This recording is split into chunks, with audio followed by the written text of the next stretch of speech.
Now, I know this video may sound a little patchy and I gotta get no with with a lot of bad audio, right? Because I'm pretty new to this. Like, let's be honest. Um, but it's important to say what I have to say about this weapon, and the TF2 community will not wait for another Dragon's Fury guide or manifesto coming out. So let me actually lower the voice chat volume of this real quick. Now, there's a lot to know. Can I turn off this voice chat volume? Yeah. Fuck these guys. There's a lot to note about my loadout currently. Now, one would think, right, a good Dragon's Fury player. I have about a few hundred hours in this weapon. And one thing always called to me, why didn't I try to get frags, right? I asked myself this question, I'm like, but the answer is quite simple, really. The Dragon's Fury can't hit everyone, and that's made abundant by its projectile. This fucking flabby-ass thing, right, going out right here. Do you understand how hard this can be to hit, especially strafing targets? The reason I'm playing TF2 right now is it's a lot easier to showcase what I'm talking about. It's this. It's so much easier to hit people in tight quarters because the random strafing that they could do, which completely new to use your weapon, by the way, is impossible to act upon. So you can just keep firing in the same center. They're going to keep trying to strafe and they strafe into your bullets. Easy. This is why some people have a lot of difficulties and frustrations aiming this weapon. They're like, oh, I just need to get better. No, it's mostly the function of the weapon. And that sounds like coping, and it kind of is. Let's be honest. Let's be honest. This fucking guy. This fucking guy. This fucking guy killed me. Yeah, I'm not really focusing that much. I'm trying to talk at the same time I'm playing, right? I know also a lot of you guys might have the question, again, the shotgun, right?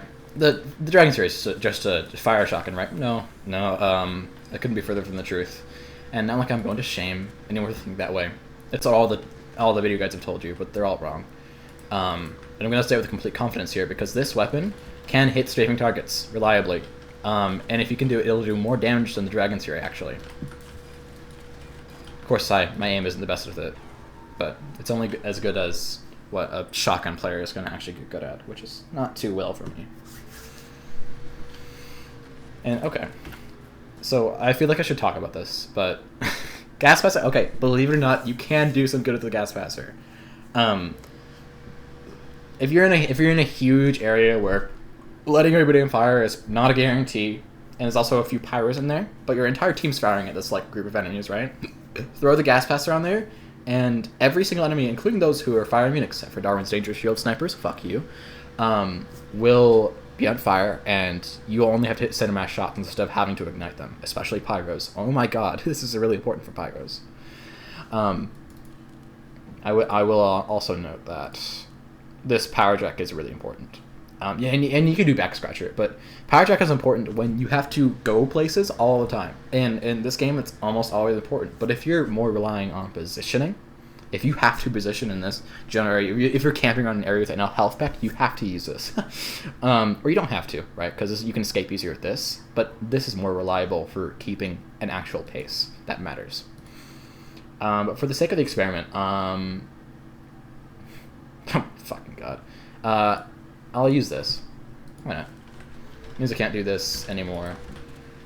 People might be questioning why I do this as I jump and holding out this and then swapping back to my my melee, but that's only because when you jump with a speed boost, you retain it while you're... What the fuck? This fucking game, dude. Scratch that. I actually need to shut up and put on my power jack again. But again, Dragon's Fury is far less than just this simple, oh, a fire shotgun, it's only situationally useful, which is, you know, kind of true, but not the fire shotgun part. There's so much you can do that the flamethrower simply cannot do. People mention the piercing buildings, so that's true. You could pierce buildings and pierce an engineer and kill both the buildings and the engineer at the same time, which a Demoman notably cannot do very well without stickies. And if he's a hybrid knight, that's going to be even more impossible for him. He's gonna spam. I'm not going there. It's also really important for air blast. I see a lot of pyros doing this wrong with Dragon's Fury.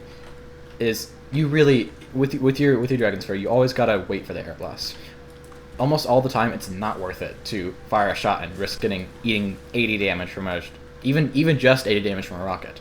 Always hold your air blast until you think you can use it. And with a pyro, make sure you're never on fire, because if they reflect your shot, it's gonna do 150 damage to you, and that's not good. You almost instantly die. And with any splash damage, you're instantly gonna die. 150 damage taken to the face if they hit a center mass shot on you while you're lit by their flames is possibly the most reckless attack you could make ever with Dragon's Fury. Now, you might be wondering, oh, why didn't I just airblast that rocket? I would have done far more damage. It's important to note that sometimes it's worth eating damage. And with this weapon, you're going to have to confront that a lot. You're just going to have to confront it. It's a thing that's going to happen, and you're just going to have to eat it. Like, that down man, I would probably try to reflect it, but right here, it's just good to try to deal damage when I can. I don't even try to Childress, though. These fucking guys. It's really tough to hit shots with Dragon's Fury, but that part's already obvious. There's a few more notable things I want to talk about here, but I don't want to make this video too long. I know how much of important that is. But when enemies are trying to case straight in corners, but it's important to shoot at their feet around here, like, say Pyros. Oh god, Pyros right here. It's just, I run away as fast as I can like this. And then if he pops in the air because of the feet, I shoot him like that and he's dead. Especially Flog Pyros are especially vulnerable to this. Yeah, you gotta know when to back out too.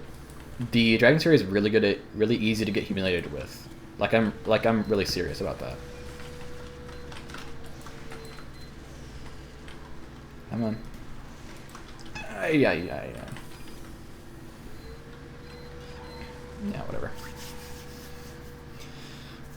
It's really easy to die with this weapon.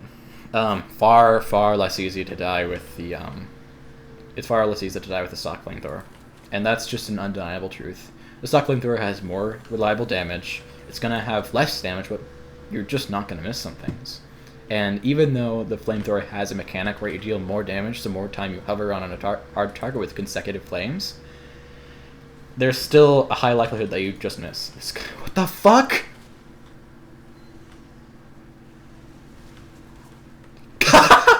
Dude, what the fuck? What did I just witness? And hey, yeah, you can just corner pick like this, and they literally just can't do shit.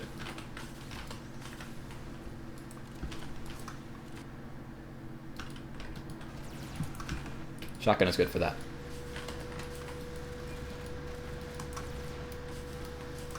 Guy's fucking dead weird. I see you, fucker.